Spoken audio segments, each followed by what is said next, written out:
Hello everyone. Last video में हमने discuss किया था ridge regression in detail.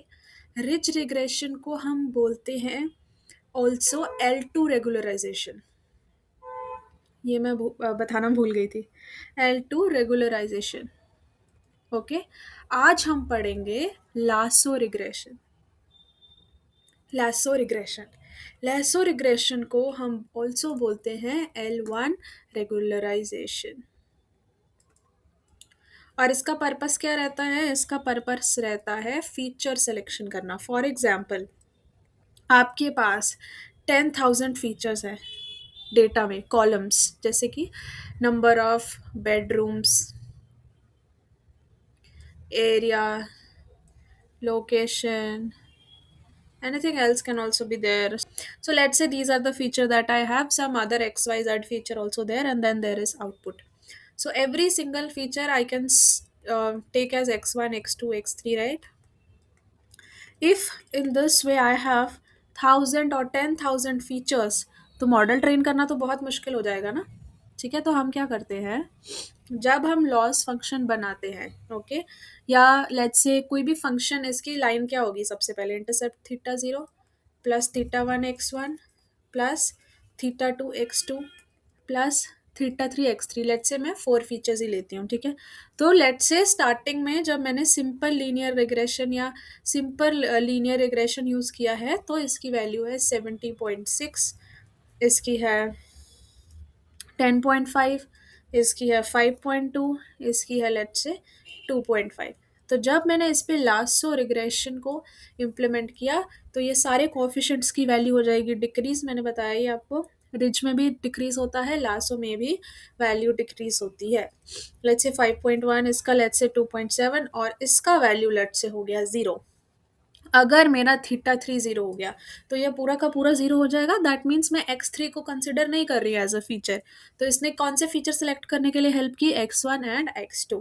That means वो फीचर जिसकी ज़्यादा इंपॉर्टेंस नहीं है, या उसका कुछ भी, उससे आउटपुट पे ज़्यादा इम्पैक्ट नहीं हो रहा। जैसे लास्ट वीडियो में हमने जब पाइथन में किया था, तो मैंने कोरिलेशन में बताया था ना, 0.17 कोरिलेशन, मतलब बहुत कम इम्पैक्ट हो रहा है। तो ऐसे फीचर्स को हम नहीं सेलेक्ट कर रहे हैं लासो में। Got it? This is for lasso regression. Lasso regression में वी श्रिंक द कोफिशिएंट्स, ठीक है, जिससे हमारी फीचर सिलेक्शन होती है।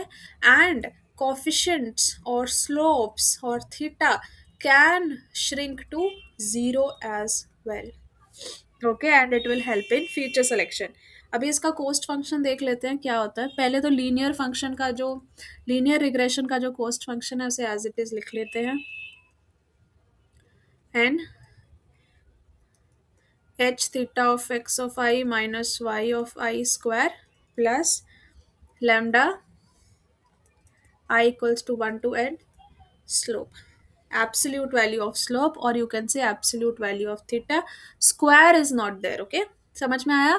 इसमें क्या कर रहे हैं हम? स्लोप का स्क्वायर नहीं कर रहे, और इसमें जो स्लोप का स्क्वायर नहीं कर रहे हैं, उसी से हमारा क्या है, जो कॉफिशिएंट है वो श्रिंक कर जाता है ज़ीरो पे, जिसकी वजह से हम फीचर को सिलेक्ट कर पाते हैं। अगर किसी का कॉफिशिएंट बिल्कुल ज़ीरो या ज़ीरो के आसपास है, तो उसका नेग्लिजिबल इम्पैक्ट है हमारे आउटपुट पे, तो उसको हम हटा देते हैं।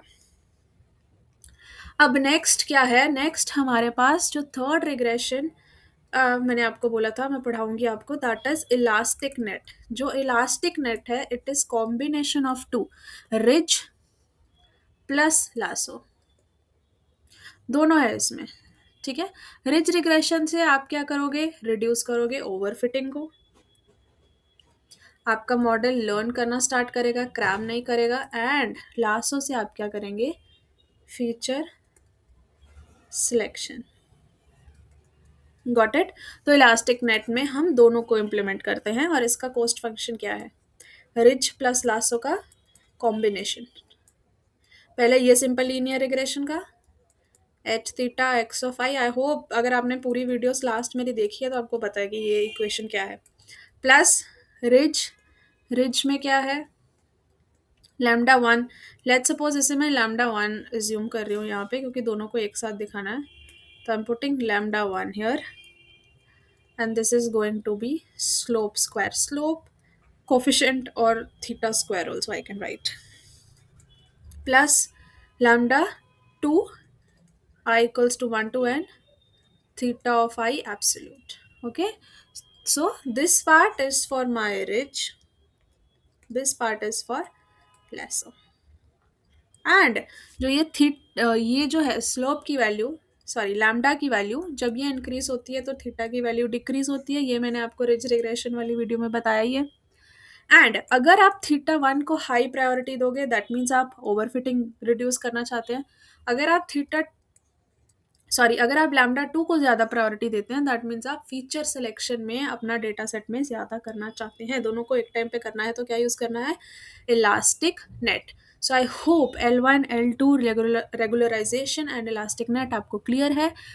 मेरे प्लेलिस्ट के साथ बने रहिए, मेरे चैनल को सब्सक्राइब कीजिए so that I also get motivated and I make more such videos. Thank you.